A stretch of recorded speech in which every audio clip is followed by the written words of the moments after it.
Hola chicos, bien, luego de haber visto cómo es que se representa, cómo es que se transforma, o de haber recordado más que nada cómo es que se transforman números a base binaria, entonces ahora vamos a empezar viendo cómo es que se representan los números sin signo.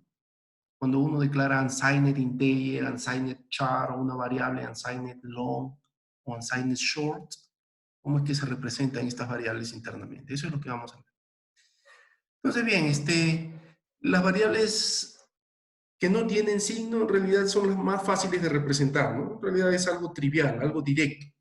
Entonces, lo único que tienes que saber es cuántas variables ocupan cuántos bytes ocupa esa variable en memoria. Tú sabes que las variables integer, por ejemplo, ocupan 4 bytes, las variables short ocupan 2 bytes y así sucesivamente, ¿no? De manera análoga, ¿no? Tanto una variable normal, digamos, con signo, como una variable sin signo, en realidad ocupan el mismo espacio, siempre y cuando tengan el mismo tipo. Por ejemplo, una variable entera ocupa 4 bytes, y una variable unsigned integer también ocupa 4 bytes. Una variable long ocupa 8 bytes, y una variable unsigned long también ocupa 8 bytes, y así sucesivamente. Entonces tienes que saber eso, tienes que saber cuántos bytes ocupa cada memoria. Y obviamente recordar que un byte es 8 bits, ¿no? Un byte es un conjunto de 8 ceros o unos. Entonces, si tú sabes eso, es lo único que tienes que saber eso y transformar a binario, ¿no? Entonces, la representación de un número entero sin signo es como estás viendo aquí. Simplemente la representación binaria, nada más.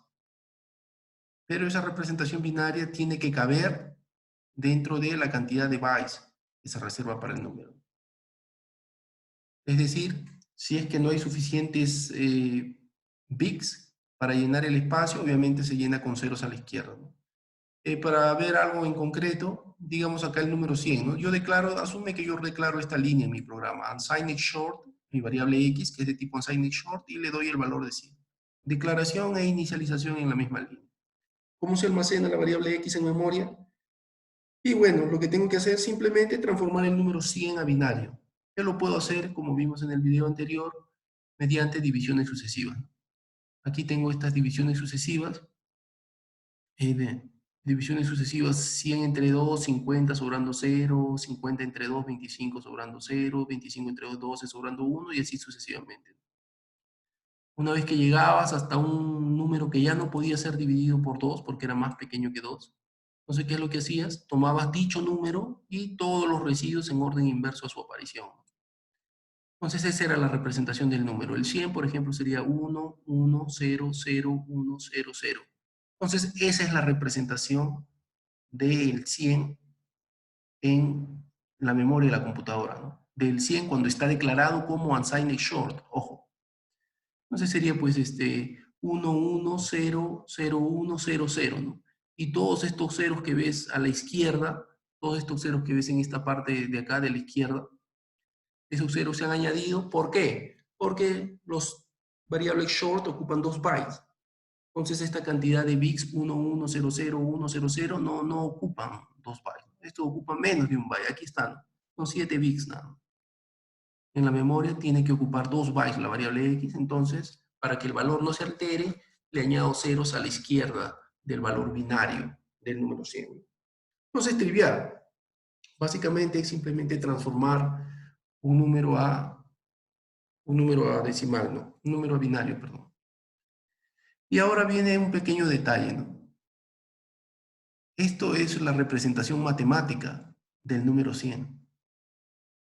Pero efectivamente así, exactamente así se graba en la memoria. Y ahí viene todavía un tema más, ¿no? Ahí viene un tema que tiene que ver con la arquitectura de la computadora, ¿no? Y en realidad el 100 se va a representar de dos maneras distintas, dependiendo si la arquitectura de tu computadora es Big Endian, como ves acá, o si es Little Endian. Si tu computadora tuviese arquitectura Big Endian, entonces la representación de este variable x, que tiene el número 100, sí sería tal cual la representación matemática. Sería exactamente lo que tú calculas cuando haces las divisiones sucesivas por 2. Exactamente lo que tú transformas cuando haces la transformación a binario, ¿no? Cuando tú sacas en binario el número 100 te sale esto que está acá, entonces le llenas de ceros a la izquierda nada más y así ya es. Esta sería la representación de la variable X, unsigned short, si es que tu arquitectura fuese Big Endian. Pero si la arquitectura de tu computadora fuese Little Endian, entonces la representación ya no es así. ¿Cómo es la representación entonces? Se invierte la representación normal, digamos, la representación matemática se invierte a nivel de bytes. Es decir, el último byte, los últimos 8 bits, no van al último. Los que iban al último ahora van primero. Y los primeros 8 bytes van al final, ¿no? Eso es para una representación unsigned int. Una representación unsigned int, una representación unsigned integer sobre una arquitectura Little Endian.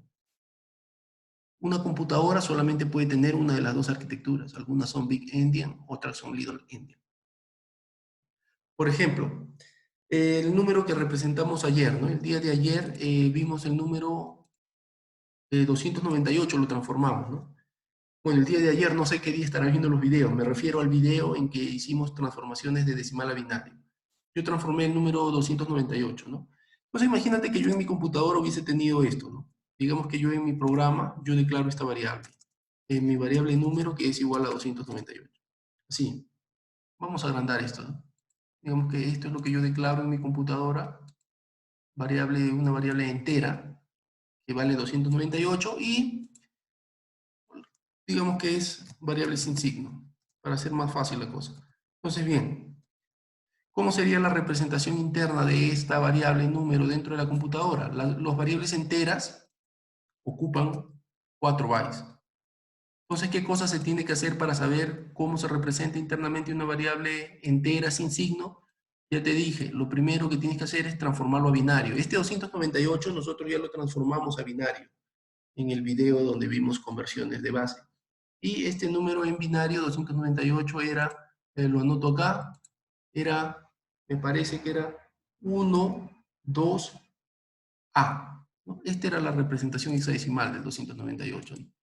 Entonces, mira el vídeo o transforma tú mismo este 298 a binario, ¿no? 1, 2A, esto en hexadecimal, ¿no? Que en binario pues era este número hexadecimal, ups, ¿qué pasó? Este número hexadecimal en binario, ¿cómo era?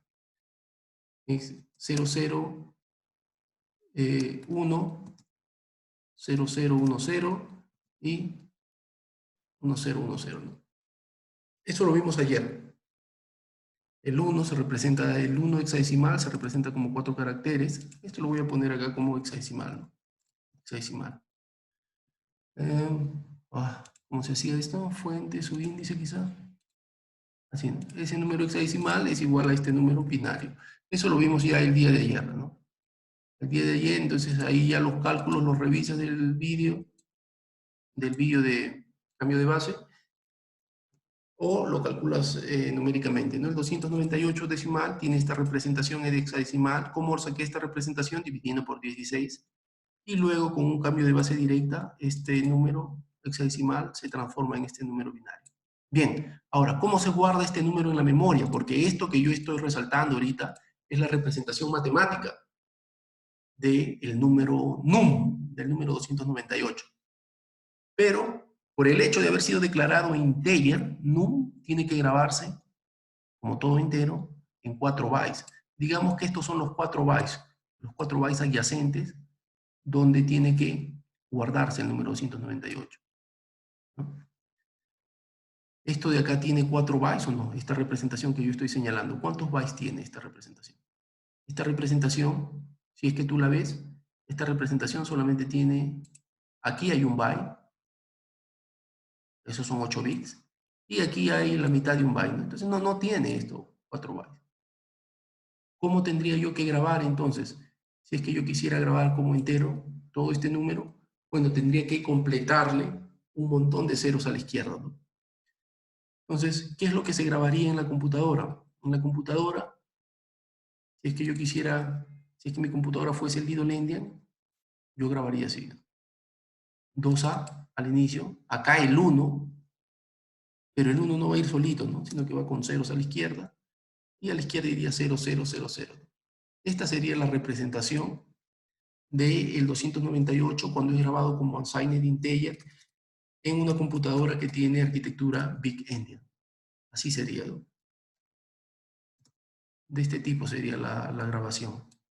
Pero, ¿qué pasa si mi arquitectura no es Big Endian, ¿no? ¿Qué pasaría si mi arquitectura fuese Little Endian? Ahí la cosa cambia, ¿no? Porque si mi arquitectura no fuese Big Endian y fuese más bien una Little Endian, entonces ya te digo que la representación es distinta. Este número, este byte que está al último en la Big Endian, en realidad tendría que venir al inicio. Este byte de acá que está penúltimo, tendría que venir acá, segundo. El tercero tendría que venir acá y el primero se irá al último, ¿no?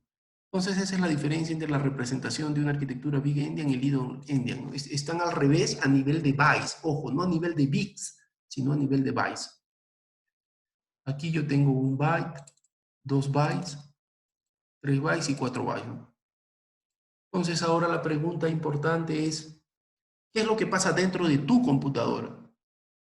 Porque a ti cuando te viene una computadora, en las especificaciones te dicen cuánta memoria tiene, cuánto disco duro, etcétera, el sistema operativo, pero no te dicen si es Big Endian o Little Endian.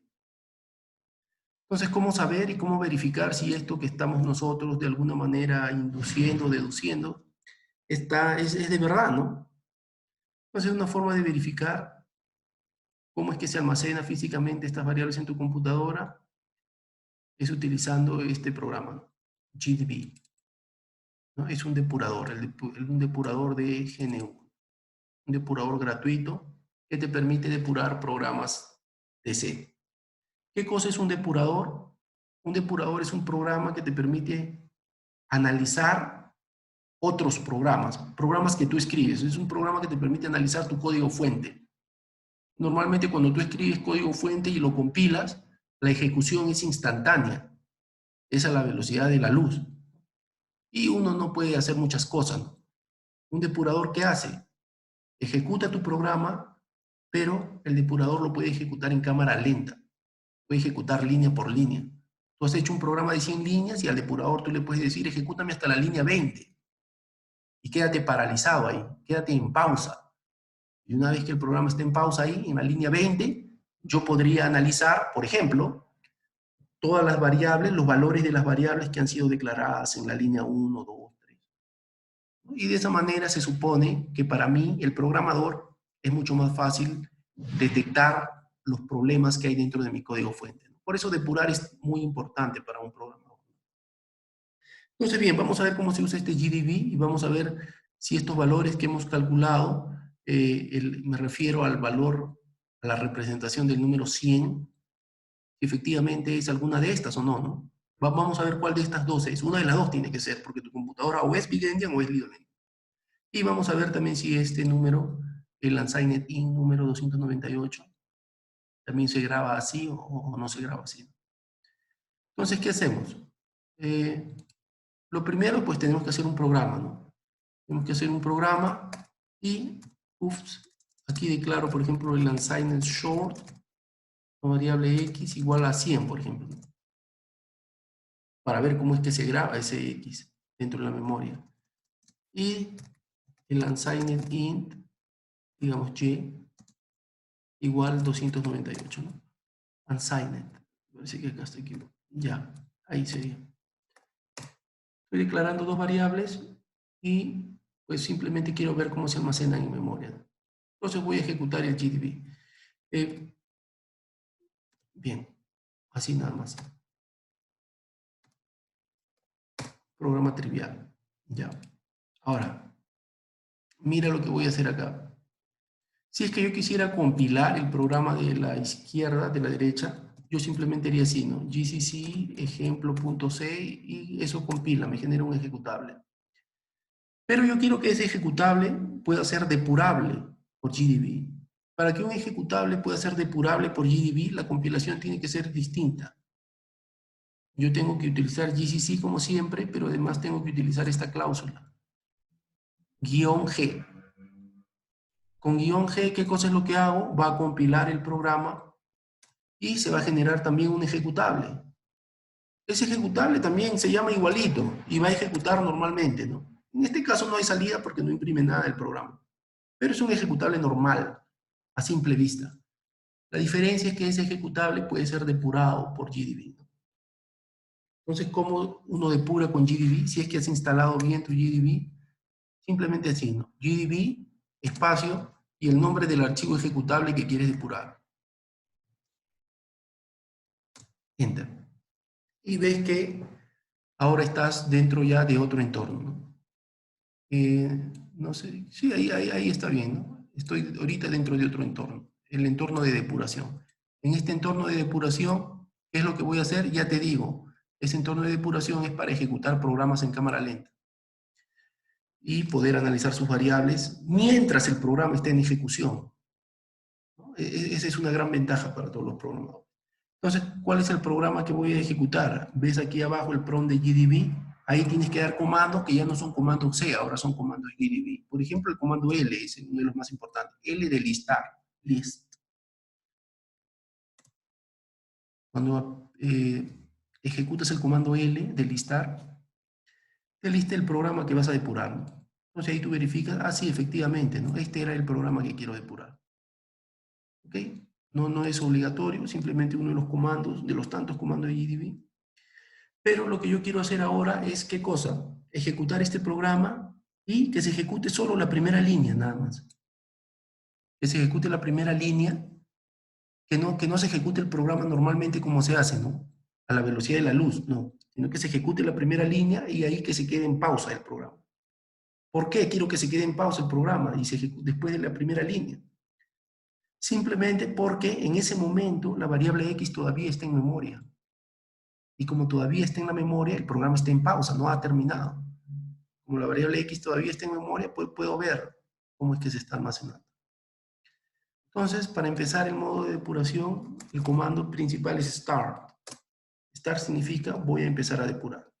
Entonces la computadora empieza a ejecutar el programa línea por línea, en cámara lenta, ¿no? Entonces aquí me dice, estoy a punto de ejecutar esta línea, eso es lo que me dice. Estoy a punto de ejecutar esta línea, unsigned short x igual 100. En este momento, esa línea todavía no ha sido ejecutada. La computadora me está preguntando que está a punto de ejecutar esta línea. Entonces yo debo decirle, sí, ejecútala. Eso es lo que quiero justamente. Eso es lo que quiero, porque después de que ejecutes esa línea, la variable x ya va a estar en la memoria y entonces puedo ver, a ver cómo se almacena. Entonces, como le digo a la computadora, ejecútala, simplemente el comando next, ¿no? Ejecuta esa línea y pasa a la siguiente. Entonces, le doy comando next y ahí está, ¿no? La computadora ya ejecutó, ¿no? Ahora la computadora me está diciendo, estoy a punto de ejecutar esta segunda línea. Si le doy next, la va a ejecutar. Y le doy next, la va a ejecutar. Pero en este momento ya ejecutó la línea anterior. Esta línea anterior ya ejecutó. O sea, la X ahorita ya está en memoria. ¿Cómo lo verifico? Pues simplemente le digo imprime X. P de print X. Imprime X. Y ahí está, ¿no? Efectivamente la variable X ya está en memoria. Pero a mí lo que me interesa es la representación interna, ¿no? Ya sabía yo que la variable X vale 100, lo veo del programa, nada. Lo que yo quiero ver es cómo se almacena internamente. Entonces, para ello tengo que saber en qué dirección de la memoria está almacenada la variable X. Y para ello imprimo no la variable X, sino la dirección donde está la variable X. Y cuando doy Enter, me sale esa dirección. En esta dirección, ahí está grabada la variable X. ¿Y qué hago con eso? Ahora copio esa dirección y lo que hago es, tengo que analizar ese byte y el byte siguiente. 2 bytes tengo que analizar, porque la variable short ocupa 2 bytes. Felizmente eso se hace con un comando nomás, el comando X, examina. Examina 2 bytes en hexadecimal a partir de esta dirección. Eso es lo que estoy diciendo, ¿no? Examina 2 bytes en hexadecimal a partir de esa dirección. Le doy Enter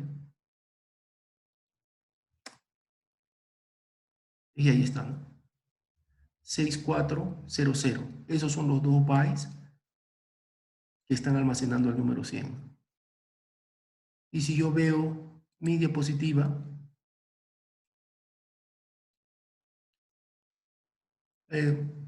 justamente esto de acá, este sería el 6400, ¿no?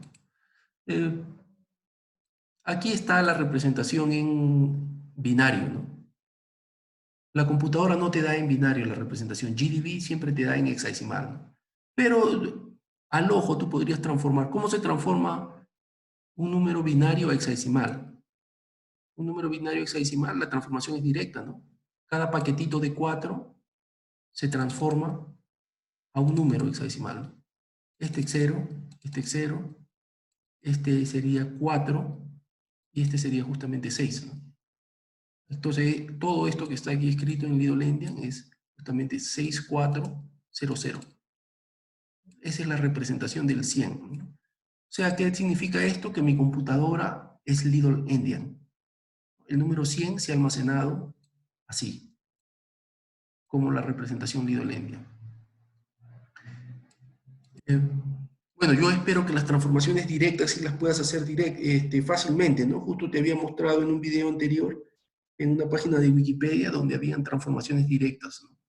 Entre los números hexadecimales y los caracteres decimales. ¿Y qué tal el otro número, no? El otro número, el Y, este de acá, Y igual 298, ¿cómo se ha almacenado? Bueno, eh, le digo que ejecute la siguiente línea, que era justamente la variable y la computadora ahora en este momento, cuando le dije next, ha ejecutado la siguiente línea, que era esta línea. Ahí estaba pausado el programa. En este momento ya le ejecutó, la computadora me muestra este signo, que es justamente el signo de salida del programa. La computadora me dice, ok, ya ejecuté la línea vigente, que era esta, y ahora estoy a punto de ejecutar esta línea. Si ahorita yo doy next de nuevo, se va a ejecutar esta línea, este símbolo de salida, y el programa va a acabar. Yo no quiero eso, no quiero que acabe. En este momento, más bien, como ya se ejecutó la declaración de Y, quiero aprovechar también para ver si la variable Y ya está en memoria, ¿no? De hecho, ya debería estar y ya está en memoria. Entonces, quiero ver cómo es que se ha almacenado. Obviamente, igual, no veo la variable, sino dónde está almacenado, en qué dirección. Y esta es la dirección. La copio y ahora examino la memoria. Examina, pero ahora ya no examino 2 bytes. ¿Por qué? Porque esta variable Y es de tipo unsigned integer. Los integers ocupan 4 bytes.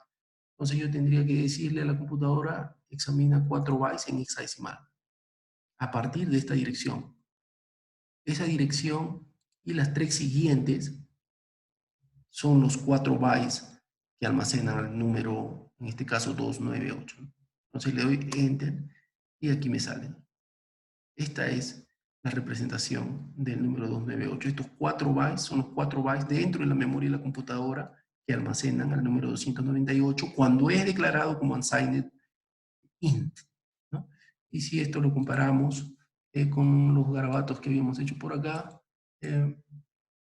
a ver, déjame ver. De hecho, ups, de hecho aquí sale, ¿no? Aquí sale, ¿no? 2A010000, 2A010000, ¿no? Lo que confirma pues que mi computadora tiene arquitectura Lidl Endian. Entonces, bien, cada vez que tú cada vez que tú hagas este ejercicio, ¿cómo es que tú debes estudiar este tema, no? Obviamente tú deberías declarar variables unsigned integer, o unsigned short, o unsigned sharp, y hacer el procedimiento a mano, ¿no? Hacer el procedimiento a mano para ver cómo es que se almacenan en arquitectura Lidl Endian. Seguramente tu arquitectura también va a ser Lidl Endian. Y luego verificas con GDB que lo que has calculado manualmente efectivamente no coincide con la forma real como está almacenado el número en memoria. ¿Cómo sabes si un número está almacenado bien en memoria o cómo se almacena en memoria? Ya sabes, ¿no? Vas ejecutando el programa con next, start y luego next, next, next, next hasta que pasen las líneas donde tú quieres depurar. Y luego el procedimiento es el mismo, ¿no? Miras en qué dirección está almacenado tu variable y a partir de esa dirección examinas la memoria. Examinas 4 bytes o 5 bytes. Tienes que decirle que examine en hexadecimal, porque también a veces se examina en decimal, ¿no? A ver. En este caso es lo mismo, ¿eh? Estos 4 bytes en hexadecimal, en decimal son lo mismo, ¿no? 2A es 42, el 01 es el 1, si es que lo quieres ver en decimal, ¿no? Debería haber también algo para ver en binario, pero no hay, no hay, GDB no te permite ver en binario. Entonces, bien,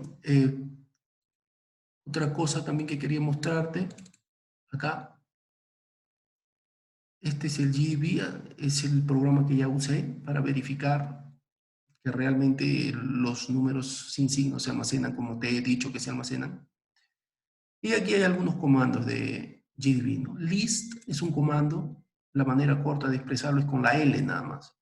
Start es lo que hace, empieza a depurar un programa, next, pasa a la siguiente instrucción, P imprime una variable, esto examina 2 bytes a partir de una dirección. Por lo general, si es que no le pones más parámetros, lo examina por lo general en decimal. Si yo quiero en hexadecimal, examina 4 bytes en hexadecimal. Y esto es para analizar cadenas. Pero bien, eso lo vamos a seguir viendo poco a poco, ¿no? Ahora, aquí quiero terminar, ¿no? Por ejemplo, ¿no? Un unsigned short. Los unsigned short, ya te dije, se graban así, en 2 bytes. Entonces, ¿cuál es el número más grande que tú puedes almacenar como un unsigned short, ¿no? ¿Cuál es el valor más grande que tú puedes almacenar con estos 16 bits, 2 bytes? Obviamente el valor más grande es si tú escribes 1, 1, 1, 1, esos 16 bits llenos de 1, ¿no?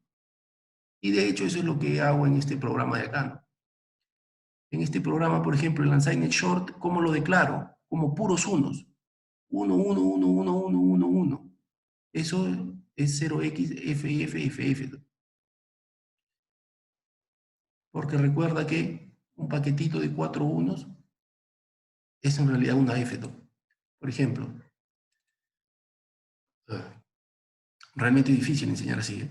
Pero bien, a ver, haré un intento, ¿no? Por ejemplo, si esto fuese mi arquitectura, ¿no? Mi arquitectura es esta Lidolendia, ¿no? Aquí yo estoy almacenando números, ¿no?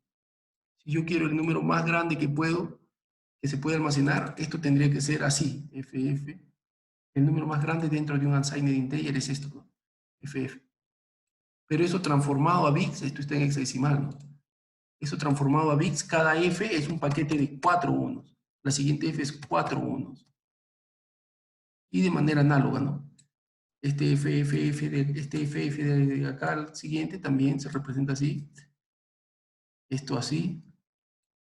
Y esto se representa así, ¿no? Entonces, el número más grande que se puede guardar dentro de un unsigned integer tiene 4 bytes, o sea, 32 bits, y esos 32 bits son justamente los que estoy acá señalando. 32 unos, ese es el número más grande que se puede representar dentro de un unsigned integer. Pero ese número, que está en binario, resaltado, en hexadecimal se representa así, ¿no? Como 4 Fs. ¿Por qué? Porque la transformación directa me dice que estos 4 unos, al final en hexadecimal, se transforman como una sola F, ¿no? Y estos otros 4 unos también como una sola F, y de ahí viene que estas dos representaciones que estoy resaltando son equivalentes. Bien, entonces tú puedes hacer este programita en casa para que lo verifiques, ¿no? Aquí yo saco, entonces ese es el truco, ¿no? Si yo declaro una variable char tiene 8 bytes, y lo lleno de puros unos, ¿no? Eso es lo que estoy haciendo en esta línea. A ver cuál es el valor, y me sale 255. Si yo declaro una variable unsigned short y la lleno de puros unos, ¿qué es lo que me sale? Y acá me sale 65.535. Y así sucesivamente, ¿no? Y te darás cuenta que estos números, si tú agarras una tabla y verificas cuál es el rango de las variables enteras sin signo, te darás cuenta, ¿no? Que justamente el chart va desde 0 a 255, el chart desde 0 hasta 65.535, que son los valores que arroja este programa. Entonces, ¿qué significa que por qué tienen este límite las variables enteras sin signo? Justamente porque tienen un espacio limitado de almacenamiento. Y si ese espacio se llena de puros unos, de puros bits 1, justamente estos son los valores que representarían esas cadenas de bits 1, de puros unos, ¿no? Bien, entonces te dejo que hagas este programa y que pruebes el GDB para que veas cómo funciona, ¿no? Simplemente una última recomendación, cómo salir de GDB, ¿no? Es importante, ¿no? El comando Q, quit. Te pregunta si quieres salir, yes, y ya estás afuera, ¿no? Y puedes invocarlo cuantas veces quieras. Bien, entonces ahí terminamos este vídeo.